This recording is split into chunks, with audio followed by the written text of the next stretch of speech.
I want to see a generation. I'm already seeing individuals. I want to see a generation of dreamers that actually realize dreams. Just think what one person's dream could do to generations and generations of people who clearly understood who they were and what they were called to do. Anytime you know who you are and what you are called to do, great things will happen if you dare to dream. Because a man with a dream is unstoppable. Remember your dream. All of us have things that we're believing for, something that we want to accomplish. Deep down, we know it's a part of our destiny. Your dream may be buried. The good news is it's still alive. It's not too late to see it come to pass. The true mark of a champion is even though some dirt gets thrown on your dream, instead of letting it get buried, you keep shaking it off. You keep moving forward. You keep looking for new opportunities. Anyone who discovers who God has made them to be would never want to be anyone else. A dream will make you go the extra mile, and especially when you know that God has given you the dream. He's given you the dream, that He has placed something inside of you that nags at you and irritates you and frustrates you, that suggests that you ought not to be satisfied. I think sometimes we offer people too much satisfaction and tell them to calm down and be quiet and be still. See, Jesus said, I came not to bring peace, but a sword. Some people can't handle what God's put in you. They won't celebrate you. They'll be jealous, find fault, and be critical. One day, Joseph went to see his 10 brothers. When he walked up, one of them said sarcastically, "Here comes the dreamer." They weren't upset because he was their father's favorite child. They weren't upset because he was wearing a coat of many colors, a coat that represents favor.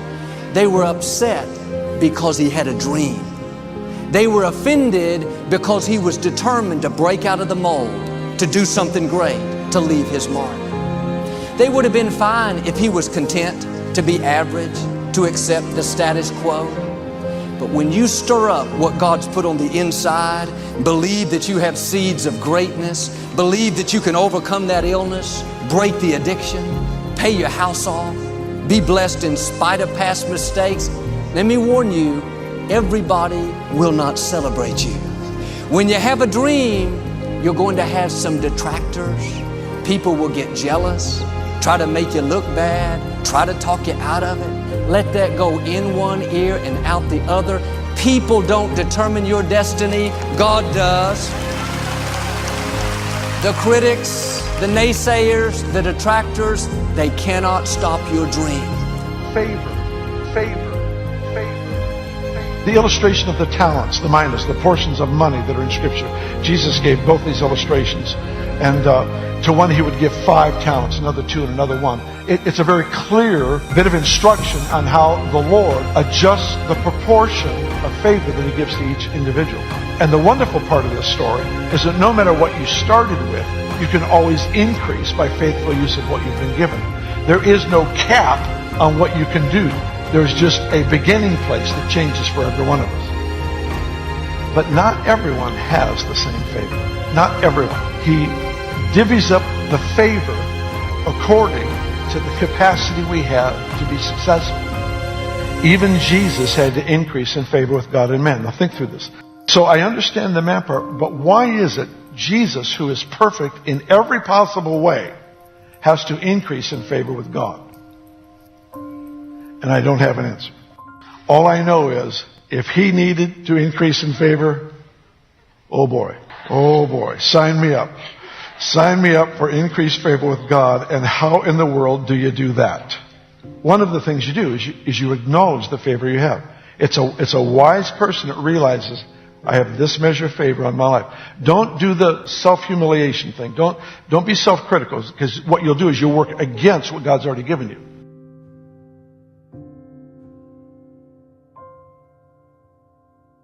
If you have a dream that you can fulfill by yourself, it is not worthy of God.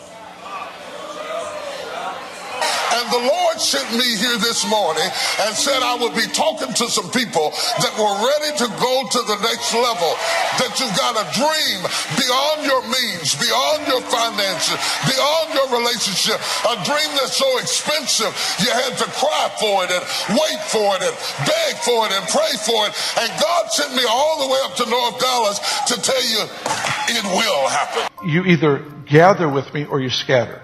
You either gather or you scatter. It's like he's got this mission of bringing people to him, and either I embrace that mission and learn to dream consistent with his dream, or all my attempts will scatter. He said God will never give you the what if you don't know the why. Anytime you can't fill in that blank as to how your dream fits into God's purpose, you're not going to see the flow that you need because you have your own agenda.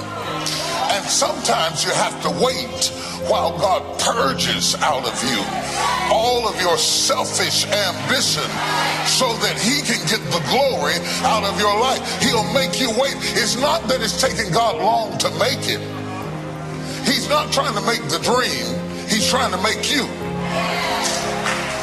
And as soon as you are ready, that he can trust you with the blessing, he will give it. But as long as you're unstable, as long as you're inconsistent, as long as you're temperamental, as long as you're sometimey, God can't really give you anything which you should have given to. Which one of you? There's about 10 of y'all. Which one of you do you want God to bless? God will make you wait till you get down to one thing. Have I desired of the Lord? That will I seek after. As long as you're this way on Monday and that way on Wednesday, this way on Saturday night, God can't give you anything. He said be steadfast, unmovable, always abounding. Not sometime, but always. Until you know why you want it, I won't give it to you. We can feel it so strongly, but then we hit some setbacks. We didn't get the promotion. The medical report wasn't good, or a relationship didn't work out. Life has a way of pushing our dreams down. But God is saying, what I promised you, I'm still going to do. I spoke it to you. It may not have happened yet, but I am true to my word. It is on the way. God is saying to you what he said to Caleb, go back and try again. This is your time. This is your moment. Your destiny is calling out to you. You may have been knocked down, but you got to get back up again and say, God, give me this same mountain. I don't want to substitute. I don't want second best. God, I'm going after what you placed in my heart. I'm asking you to remember your dream. Remember what God's promised you. When God puts a dream in your heart, when he gives you a promise, it doesn't mean that it's going to come to pass with no opposition, no delays, no adversity. There will be things that you don't understand. You'll have plenty of opportunities to get negative and think, I must not have heard God right. In those tough times, you have to do like Joseph and remember your dream. Can I tell you, your dream is not dead. It's just not in season. Your time is coming. The right people, the right breaks, favor, restoration, vindication, that's what's headed your way. These light afflictions are for a moment. Habakkuk teaches us, though the vision tarry, wait for it. In the end, it shall speak and not lie. Some people give up on their dream because it took too long. The dream was too expensive. They had to invest too much. They had to work hard. They had to labor. It didn't happen with the snap of a finger. You can't spin around 3 times and say Jesus and it happens. See, that separates the men from the boys. Anything that doesn't happen speedily, a lot of weak people will give up. But there are some stubborn, tenacious, reckless, relentless people that say, I don't care how long it tarries, I'm going to wait for it. When it comes, it's going to speak and not lie. Your dream is worth the wait. You know what's on his heart? You read the scriptures, you'll see it. Jesus asked this question. It's almost like a dream slipped out one day. He said, when the Son of Man comes back, am I going to find faith on the earth? There's a dream. Am I going to find faith on the earth? Why would he ask that? Because he wants his Father honored. And the Bible says, apart from faith, you can't please God. It's that central. That dream that's been buried is going to come back to life. This is what allows God to do great things. God is moved by our faith, by our faith, by our faith. Jesus has something planned for us that's better than we've ever imagined. He actually wants the dreams fulfilled, but here's the weird part. You get your dreams fulfilled by serving another person's dreams. Stop sometime and just carry on an actual conversation with one of your friends and find out what do they dream about. Find out what it is that actually makes them excited about tomorrow. What is it that they hope is different in 5 years? It may not be something you can fix, but you can sow into it with words. You can sow into it with prayer. You can recognize there's a grace, there's a gifting on that person's life. I feel like this thing, it was such a strong part of Jesus' relationship with his disciples that I want to take it off the back burner. Because what happens is people get disappointed in life. They have certain things that where they had dreams, desires, they prayed for this, they prayed for that. These certain things don't happen. And so they just learn to maintain the Christian life without wondering, why didn't this get fulfilled? Do you understand what I'm saying? Why? How come this never happened the way I thought it would? And we just bury disappointment, and it just smolders, it fouls and festers, and infection just goes deep into the heart of individuals, changing their sense of identity and purpose and what they actually think is possible in their lifetime. That's what I want to uproot, is that right there. Bottom line, the enemy targets people who have a dream. He'll use opposition, discouragement, delays, jealousy, everything he can to try to convince you to bury that dream. If you're going to reach your highest potential, you have to make up your mind that you are in it for the long haul. You're not going to let people talk you out of it. Circumstances discourage you. Delays cause you to give up. Critical people cause you to get distracted. You're going to stay focused on your goal. He says to his disciples, all right, guys, pray for laborers. He didn't say pray for the harvest, because the size of the harvest is always determined by the size of the amount of laborers. But what Jesus said to pray for is for the laborers. Why? Because the harvest will always be determined by the size of the laborers and the message they carry. I want to see the cycle of poverty broken over. I think Jesus looks at people and he weeps over the potential that's never realized. There's this great verse in Proverbs. It's a personal favorite. I feel like it's a key passage for us learning how to break cycles of poverty. He says in Proverbs, he says, there is much wealth in the soil of the poor, but injustice keeps them from it. In other words, I've created things in such a way that everybody has access to resource that will fulfill their life. Everyone has that. I made it so that everyone has access. But then this spirit of injustice comes in, and every time they reach for it, they can't get it because something blocks the actual process that God created for them to have absolute full supply.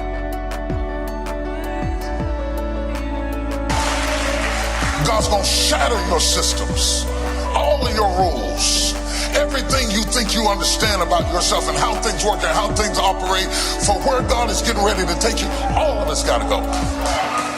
Got to go. She says, I cannot give it to God if I'm going to hold it down to this small system of supply and demand.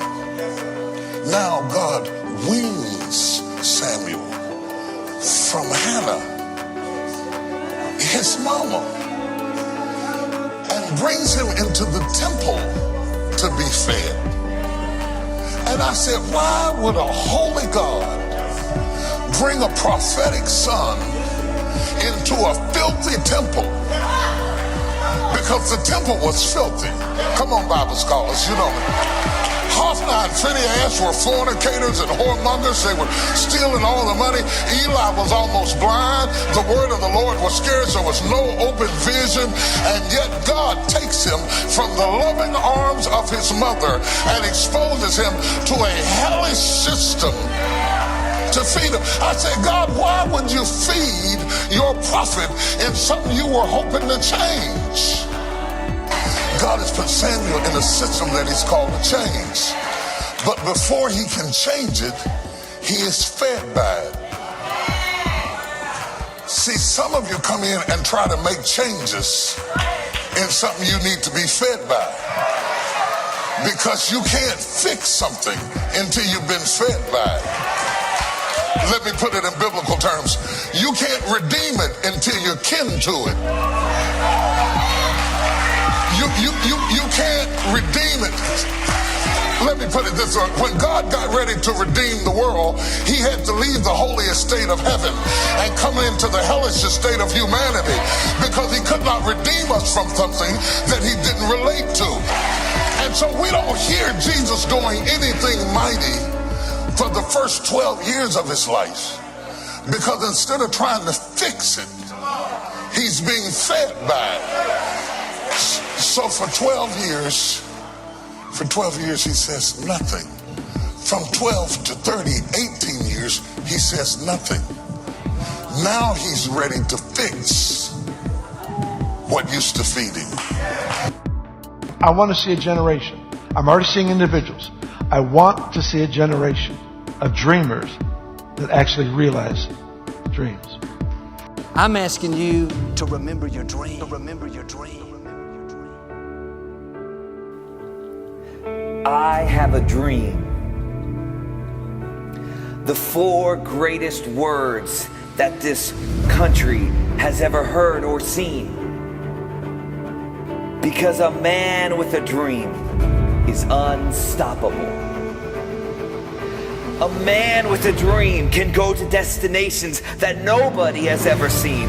A man with a dream can reach a star that no one has even come close to reach. Because a man with a dream is unstoppable, and the dream is his destination, and the fuel is his passion, and his skills and his abilities and his gifts and his talents is his vehicle to get to the destination of the dream. And so the only thing left for a man to get to that place that nobody would believe for him to get is just a little bit of faith. Because a little bit of faith mixed with a big dream produces something that can change the course of history, that can change the course of humanity. You see, it's so important for one to find their dream. And many people know that, but not many people can find it. Because the thing is this, a dream finds you. A dream finds you. A dream finds you when you get to the place that you know that every place that you have been and where you're at right now, and the way that your mind works as it is now is still not quite where it needs to be. So you see, the thing that you need is growth, growth, growth, growth, growth in your mindset, growth in your emotions, growth in your self-control, growth in every single response, and your responsibility, your ability to respond to every suffering and every pain and every struggle and every single step that takes some sort of added effort, added discipline, added passion, added fire to keep going, to find your stride, to find your rhythm, to find your breath, and to find your dream. Can I tell you, your dream is not dead. It's just not in season. Your time is coming. This is your time. This is your moment. Your destiny is calling out to you. Remember your dream. I have a dream. Are 4 words in the heart of every man, woman, and child. And that's why freedom rings in that dream.